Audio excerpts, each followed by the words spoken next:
رب رحیم. سلام حضرت محمد صلی اللہ علیہ وآلہ وسلم. سلام آل محمد پر. سلام شہداء کربلا پر. سلام لیجیے آقا اب اپنے بندوں کا، ہر ایک قوم کے ملت کے درد مندوں کا. سلام سارے زمانے کے حق پسندوں کا. حسین سارا زمانہ سلام کہتا ہے. امام حسین اور ان کے ساتھیوں کو ہماری عقیدت، ہماری محبت اور ہماری وفا کا سلام. ہم آج اکٹھے ہوئے ہیں صرف اس لیے نہیں کہ ہمارے ایک ساتھی انتخابات میں امیدوار ہیں، بلکہ اس لیے ہم جو لوگ یہاں موجود ہیں اور جو لوگ یہاں موجود نہیں ہیں انہیں ایک پیغام دینا چاہتے ہیں. اس مہینہ کی نسبت سے کہ زندگی صبر، استقامت اور وفا کا دوسرا نام ہے. آج ہمارے معاشرہ میں، اور میں معذرت سے کہتا ہوں ہمارے کچھ ساتھیوں میں آج صبر کی کمی ہے، استقامت کی کمی ہے، وفا کی کمی ہے. ہمیں خود کو بہتر بنانا ہوگا، ہمیں اپنا چلن بدلنا ہوگا. تمام ہم سنتے رہے کہ وکلا معاشرے کا بہترین حصہ ہے اور یہ انصاف کے حصول کے لیے درد مندوں اور مصیبت زدگان کا ساتھ دیتے ہیں. آج ہمارے ہی چند دوستوں کی غلطیوں کی وجہ سے ایک نئی تہمت ایجاد ہو گئی جس کا 15 سال پہلے، 10 سال پہلے کم از کم اردو زبان میں وجود نہیں تھا. وہ قابل ندامت لفظ وکلا گردی ہے. ہمیں سوچنا چاہیے کہ ہم کس طرف جا رہے ہیں اور کون ہمیں اس طرف دھکیل رہا ہے کہ ہر تیسرے دن خبر لگتی ہے کہ وکلا گردی کا ایک اور واقعہ. ہر تیسرے دن یہ خبر کیوں نہیں لگتی کہ وکیلوں نے اصرار سے کام لیا. ہر تیسرے دن یہ خبر کیوں نہیں لگتی کہ وکیلوں نے صبر سے کام لیا.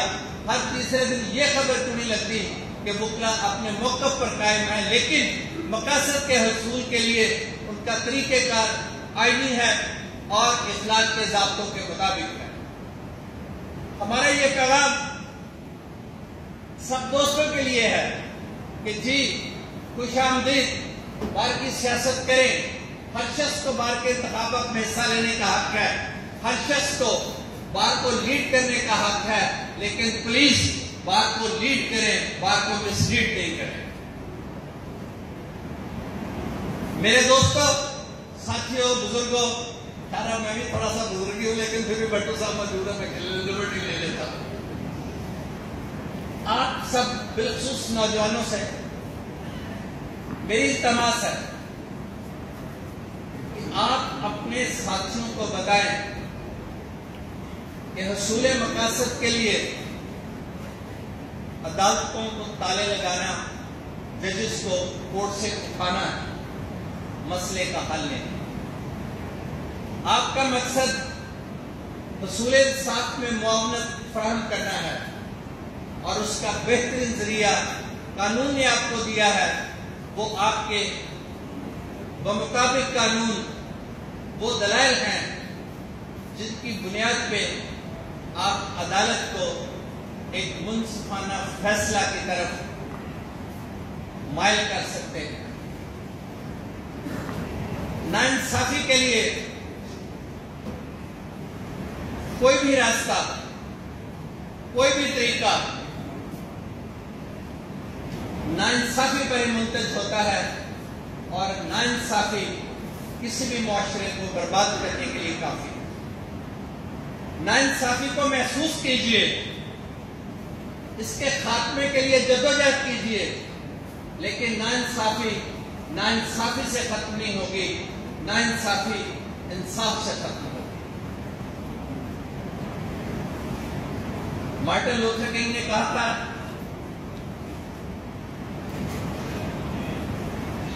darkness cannot drive away darkness, but light can. Hatred cannot drive away hatred, but love can.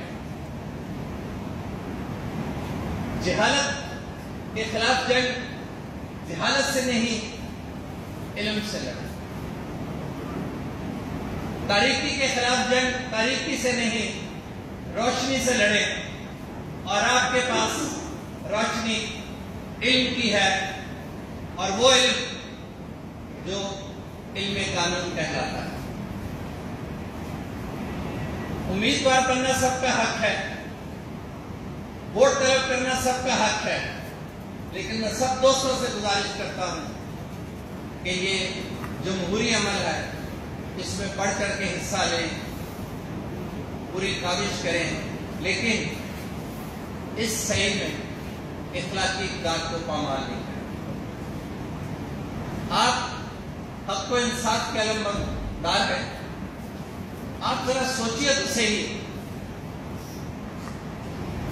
کہ لوگ آپ سے کیا توقع کرتے ہیں۔ لوگ آپ کو وکیل مقرر کر کے مطمئن ہو کے گھر چلے جاتے ہیں کہ یہ شخص ہمارے ساتھ ناانصافی نہیں ہونے دے۔ آپ کا بھی یہی ایمان ہونا چاہیے کہ میں اپنے کلائنٹ کے ساتھ ناانصافی نہیں ہونے دوں گا، لیکن ایک مقصد اس سے بڑھ کر ہے کہ میں عدالت میں ناانصافی نہیں ہونے دوں گا، فیصلہ خواہ کسی کے حق میں، اور اس ناانصافی کو صرف آپ کی ذہانت، آپ کی محنت، آپ کی لگن اور آپ کی فرض شناسی ہی ممکن بنا سکتی ہے۔ انتخابات میں موازنہ ہوتا ہے، لوگ تنقید سے کام لیتے ہیں، ہم ان میں سے نہیں۔ لوگ خود جان جائیں گے کہ ہم کتنے مختلف ہیں، اور کس طرح ہم نے اس بار میں 25-30 سال بار کی سیاست میں حصہ لیا ہے۔ ہماری خواہش ہے کہ بار میں سیاست کے لیے لوگ صحت مند رجحانات کو اپنائیں۔ جیت ہار ہوتی رہتی ہے، انتخابات ہوتے رہے ہیں، ہو رہے ہیں، ہوتے رہیں گے۔ ہم نے ماضی میں بھی حصہ لیا ہے، آج بھی لے رہے ہیں، اور انشاءاللہ کل بھی لیں گے۔ لیکن یہ بات یاد رہے کہ کبھی ہارے ہیں تو ندامت نہیں، کبھی جیتے ہیں تو اللہ کے فضل سے نخوت اور تکبر نہیں۔ ندامت اس لیے نہیں کہ ہم نے ایک جمہوری عمل میں حصہ لیا، تکبر اس لیے نہیں کہ اللہ جس کو چاہتا ہے عزت دیتا ہے، اس کا شکر کریں، اس کے احسان مند رہیں۔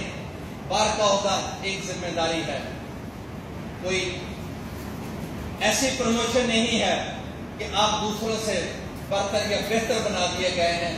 منتخب ہونے کے بعد بھی آپ ایسے ہی بار ممبر رہتے ہیں جیسے دوسرے بار ممبر ہیں. صرف ایک فرق ہے کہ آپ کی ذمہ داری بڑھ جاتی ہے. آپ کا رویہ، آپ کا انداز، آپ کا طریقہ وکالت، آپ کا طریقہ سیاست پوری بار کی نمائندگی کرتا ہے. آپ کی ذمہ داری ایک عام وکیل سے اور زیادہ.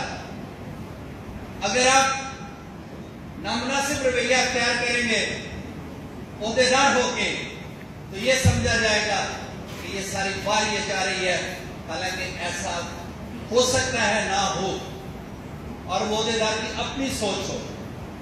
میری سب آنے والے عہدیداروں سے بھی گزارش ہے، خبر نہیں کل ہم ہوں یا نہ ہوں، لیکن آپ ہوں گے، انتخابات ہوں گے، نئے عہدیدار ہوں گے، جیت اسی کو ملے گی جس پہ اللہ تعالیٰ کی مہربانی اور احسان ہوگا. لیکن جسے اللہ تعالیٰ اس کسی بھی عہدے کے قابل سمجھے، وہ ایگزیکٹو ممبر کیوں نہ ہو، وہ فائنانس سیکرٹری کیوں نہ ہو، وہ جنرل سیکرٹری ہو یا پریزیڈنٹ ہو، ذمہ داری کا کوئی ایک ہی معیار کرے گا کہ اب آپ کی آواز نہیں ہے، پوری بار کی آواز ہے. خدا را ایسی آواز نہ اختیار کریں جس سے آدھی بار اختلاف کریں. خدا را ایسی آواز نہ اٹھائیں جس سے آدھی بات مناسب نہ سمجھیں. ایسی آواز بلند نہ کریں جس کے بارے میں حقیقت پسند لوگ، انصاف پسند لوگ، امن پسند لوگ انگلیاں اٹھائیں کہ یہ رویہ نامناسب ہے، ایک بار عہدیدار کے لیے زیبا نہیں. معیار انسانی زندگی میں، اخلاقی قدریں انسانی زندگی میں صدیوں کے تجربات اور امن فہم کے بعد جنم لیتی ہے. ایک روز میں معیار نہیں بنتا، ایک روز میں اخلاقی اقدار جنم نہیں لیتی، ایک روز میں شرافت جنم نہیں لیتی. صدیوں انسان اس پہ کام کیے ہیں، برسوں کریں گے. اخلاقی اقدار کی پاسداری انسان کا اولین فرض ہے. میری سب اراکین بات سے گزارش ہے کہ آپ جہاں بھی ہیں، جس ماحول میں بھی ہیں، آپ اقدار کی پاسداری کریں. آپ جہاں بھی ہیں مختلف نظر آئیں. لوگ کہیں کہ آپ اس لیے سچ بول رہے ہیں کہ آپ وکیل ہیں. لوگ کہیں کہ آپ اس لیے حق کی بات کہہ رہے ہیں کہ آپ وکیل ہیں. لوگ کہیں کہ آپ اس لیے عدالت میں احترام سے بات کر رہے ہیں کہ آپ ایک وکیل ہیں. معاشرے میں ایک انسان سوچے کہ مجھے فخر ہے کہ ایک وکیل میرا دوست ہے. مالک مکان کہے کہ مجھے فخر ہے کہ میرا کرایہ دار ایک وکیل ہے. ایک کاروباری شخص کہے کہ مجھے فخر ہے کہ میری بزنس ڈیلنگ ایک وکیل کے ساتھ ہے. ایک دوست یہ فخر رکھے کہ میرا دوست وکیل ہے، وہ مجھے کبھی غلط مشورہ نہیں دے گا. آپ نے اپنی زندگی میں دو زندگیاں جیتا ہے ایک وکیل. ایک وہ جو اس کی اپنی زندگی ہے، سوری میں ذرا بات اور طرح سے کر رہا ہوں، میں معذرت چاہتا ہوں. ایک وہ زندگی ہے جب وہ کسی اور کا کاز پریزنٹ کر رہا ہوتا ہے. تب وہ 10 بار کہتا ہے سر میرا یہ کیس ہے، سر میری یہ بات ہے. ذرا سوچئے وکیل یہ بات کہنے پہ مجبور کیوں ہوتا ہے کہ سر میرا یہ موقف ہے، سر اس دلیل کے جواب میں میری یہ دلیل ہے. وہ دلیل اس کی نہیں ہوتی، اس کے کلائنٹ کی ہوتی ہے. لیکن یہ اپنا پن ہے کہ وکیل اپنے کلائنٹ کے مقدمے میں اس طرح ایبزارب ہو جاتا ہے کہ اس کی اپنی ذات ختم ہو جاتی ہے اور اس کے کلائنٹ کا کاز سامنے آ جاتا ہے. لیکن اپنی ذات کی نفی کا مطلب یہ نہیں ہے کہ آپ کی اقدار کی بھی نفی ہوگی.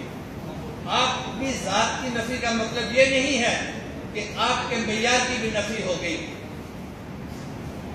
آپ ایبزارب ہوں اپنے سائل کے مقدمہ میں، کہیں کہ سر میں نے یہ گناہ نہیں کیا، لیکن اس انداز سے کہیں کہ سننے والا سوچے کہ یہ کون کہہ رہا ہے، یقیناً سچ کہہ رہا ہوں. یہ ایک وکیل کا معیار ہے کہ جب وکیل عدالت میں بات کرے تو جج سنے، دوسرا فریق بھی سنے اور کبھی دوسرا فریق یہ محسوس نہ کرے کہ میری ذات کے خلاف بات ہو رہی ہے. وہ صرف اتنا محسوس کرے کہ یہ شخص جو بھی بات کر رہا ہے اس مقدمے کے بارے میں کر رہا ہے اور حقائق کے بارے میں کر رہا ہے. چونکہ یہ قانون دان ہے اس لیے قانون کا سہارا لے. میں سب دوستوں کا شکریہ ادا کرتا ہوں. عام موضوعات سے ہٹ کے بات تھوڑی سی اس لیے کی ہے کہ یہ دن ہمیں ایک اور رویہ اختیار کرنے کا درس دیتے ہیں. وہ رویہ اللہ کی رضا پہ اپنی ذات کو قربان کرنے کا ہے. وہ عقیدہ اللہ کی رضا پہ اپنا خاندان اپنا مال و اسباب قربان کرنے کا عہد ہے. انہی ایام میں آل محمد نے یہ ثابت کیا کہ اللہ کی رضا کے سامنے جب مومن سر جھکاتے ہیں تو انجام نہیں سوچتے. انجام اللہ کے پاس ہے اور شہداء کا مقام بہت بلند ہے. اسی طرح سے دنیا میں حق پرستوں کا مقام بہت بلند ہے. میں آپ سب سے استدعا کرتا ہوں کہ حق پرستی سے کام لیجئے, اپنے کلائنٹ کو سچائی پر مبنی مشورہ دیجئے. یہی حسینیت ہے, یہی ایمان ہے. آپ دوستوں کا بہت شکریہ.